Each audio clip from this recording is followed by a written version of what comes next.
Hi there, I'm your kettlebell coach, Emma, and today we're going to talk about kettlebell exercises that are great for shoulders. So if you're somebody who has shoulder issues, maybe you feel like you have weak or unstable shoulders, or maybe you're somebody who's coming off of a shoulder injury, these are going to be wonderful exercises for helping to strengthen your entire shoulder. But before we get into these exercises, I want to quickly explain what the shoulder is made up of. So we've got three main bones: the upper arm bone, the clavicle, this one that sticks out here, and the shoulder blade, the wing-shaped one in the back. Those three bones are connected together with a bunch of tendons and ligaments. The upper arm bone has a ball on the end, and the shoulder blade has a socket to make a ball and socket joint, much like your hips. But unlike your hips, this is a very shallow ball and socket joint. There's not much holding it in place there. So we have something called our rotator cuff, which most of you have heard of before. And that's a bunch of ligaments and tendons that work together to hold that ball in the socket. So the socket also has something around it called a labrum. It's kind of like a material that helps to suction that ball into the socket. We oftentimes get injuries to the rotator cuff and the labrum from life, from exercise, or maybe from just general weakness in the area. And when those injuries happen and we've been given permission to exercise again, if you're in the acute phases of an injury, please go and immediately seek medical attention. These are only exercises to go on to once you've been cleared to start moving again. But once we've experienced those injuries, we need to keep strengthening our rotator cuff to stay out of pain. So these three exercises are great exercises for helping to keep you out of pain, or maybe addressing that wonky shoulder you've had for years. There are also exercises we cover in my She Beast program, which is my signature 12-week kettlebell program where you learn everything there is to know about kettlebells, and we start on October 17th. So if you like what you see today, make sure you reach out to me directly at emmabfit.com/shebeast to learn more about the program and get in on all of this kettlebell goodness. But without further ado, let's grab a lightweight kettlebell and some chalk if you have it and get those exercises going. The first exercise I'm going to go over with you is an overhead hold. It's where we get the kettlebell up overhead, we press it up or push press it up, and we keep it there for a period of time. So these holds want to be at least 30 seconds. You really want to work to fatigue the muscles in the area and make them really have to challenge themselves to stay engaged. So while I don't want you to go too heavy, also don't go too light. You should feel like it is a challenge. So the first thing you're going to do is get that kettlebell in between your feet, clean it up. Once it's cleaned up, we have a good place to start to make sure our knuckles are going towards the ceiling. We have a nice straight wrist. As we're pressing that kettlebell and holding it overhead for a while, you're going to notice that your wrist wants to bend back, and we don't like that. So we want to keep that wrist nice and straight forward. So you can either press or push press it up overhead. And once it gets up there, you might notice it wants to wiggle a little bit. So you're going to pull your arm bone into the shoulder socket here and really engage those lat muscles, those ones that run over your shoulder blade. Then get your feet right underneath your hips. And you want the side of the body that's not holding the kettlebell to be working really hard. So you're going to press that arm out to the side next to you, squeeze your stomach, keep your ribs down, keep them from flaring forward, and stand nice and tall. And you'll notice your elbow might want to bend, so you want to keep pressing that elbow straight, keep the wrist straight. I'm not sure if you can see the tip top of my knuckles and how straight my wrist is, but I'm hoping you can. I'm going to shift over to the side here and go back a little. And now you can see how my wrist is nice and straight.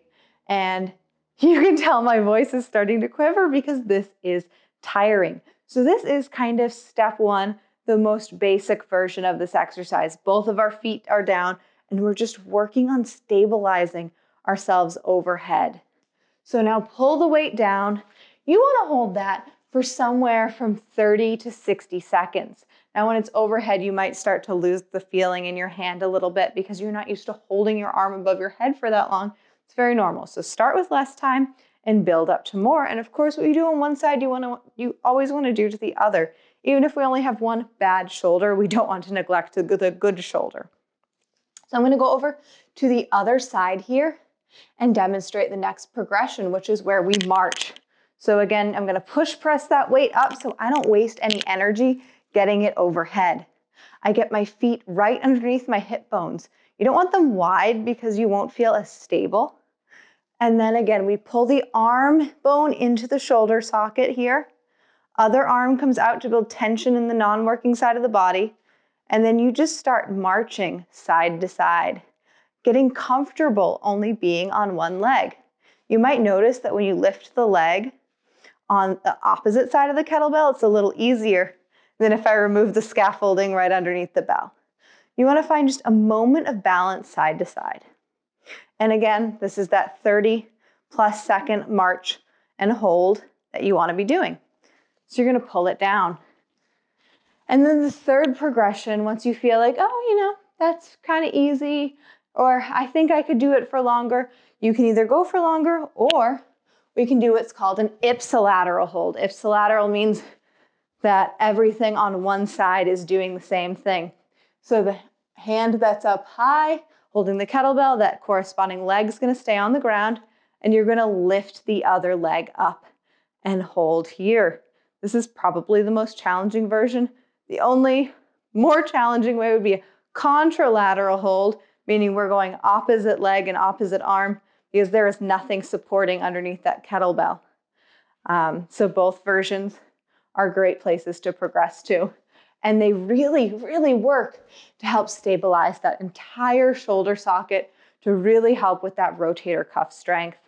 And if you're experiencing pain while pressing, it's a great place to start because you don't have to do much pressing. You just need to get it up there. Now, if it's painful to hold it up there, reel it back in. This is not the exercise for you. But assuming you can do this pain-free, you need to incorporate this exercise into your upper body days.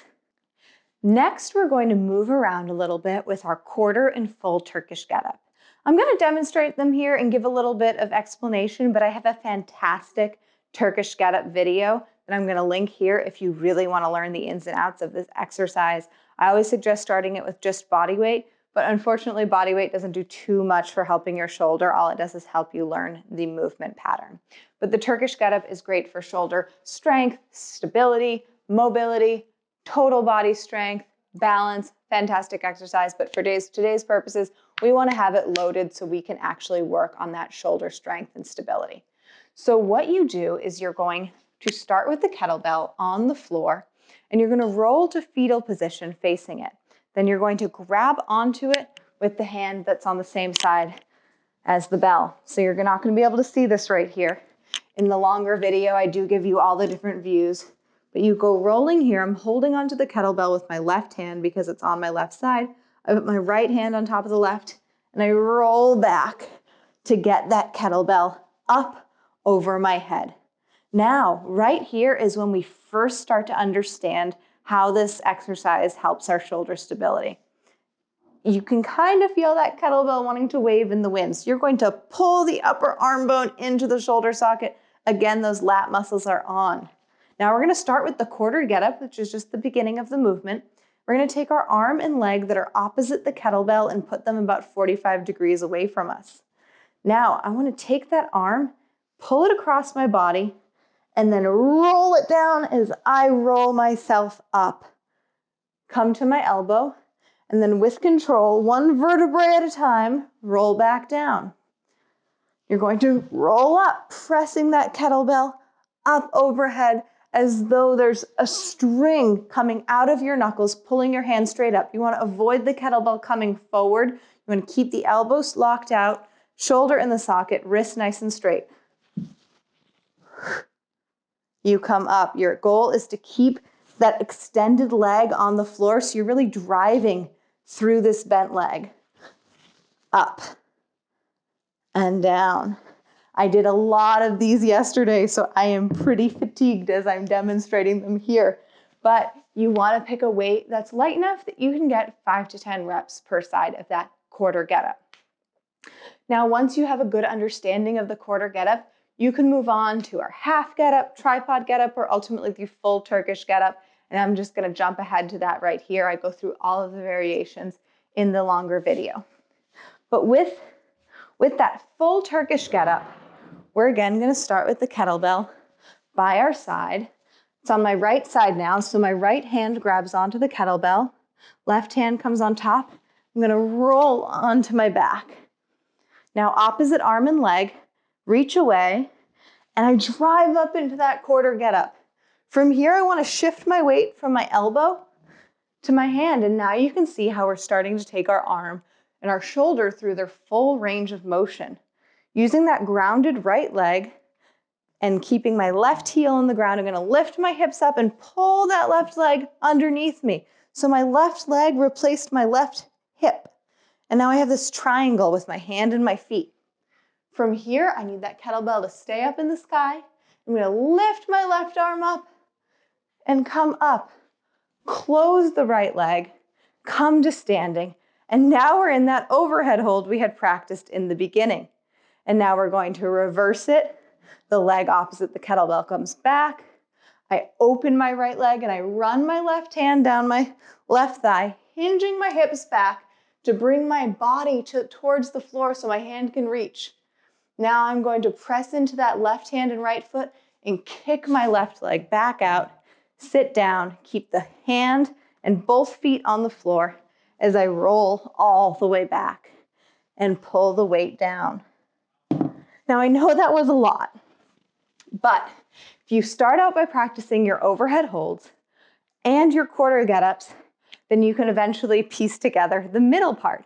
This is something I teach inside and out in the She Beast program. It's my signature 12-week program, and we do start another round on October 17th. So if you're interested, check out this website, emmabfit.com/shebeast. You can learn much more about the program and how you can really master that exercise. And again, I also have a total tutorial available. But we do have one more shoulder stability and strengthening exercise that I'd like to show you today. This one is the spiciest, and you want your lightest weight. And while you can do an overhead hold in a Turkish get-up with a dumbbell, you cannot do a bottoms-up hold with a dumbbell. There's no bottom to the dumbbell. There are two sides. Whereas we do have a bottom with our kettlebell. I'm just going to grab my really light one here so that way I can demonstrate, but I will show you how to do it with the heavier one as well. This is the bottom of the kettlebell. This is the handle of the kettlebell. Bottoms up is when we flip the bottom of the kettlebell up and hold it there. So this is obviously a very challenging exercise made a lot easier by liquid chalk.